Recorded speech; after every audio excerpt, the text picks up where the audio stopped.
David says, talk a little bit about XLM. Could XLM go higher? Sure. Yeah. I mean, it's been highly correlated with XRP for a long, long time. It's got SOAR-band smart contracts. It's had a bunch of stuff that the XRPL has been rolling out here recently for amendments that have been passed. I think it's kind of the test net for the XRPL before, they have side chains like the Zahao side chain or hooks. They also have the EVM side chain. I do think that hooks will likely make its way to the mainnet over the long term. I don't know when that's going to be. That's a big proposal. That's a big move for when they do that. That would be, full smart contract capability. Right now they're doing, amendment by amendment kind of smart contract components to the XRPL.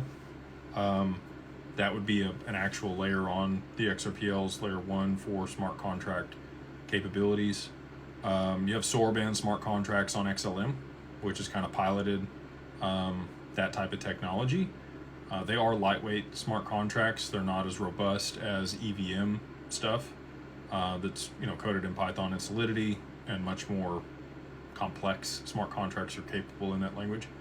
But yeah, I think that XLM will probably do exceptionally well over the long term.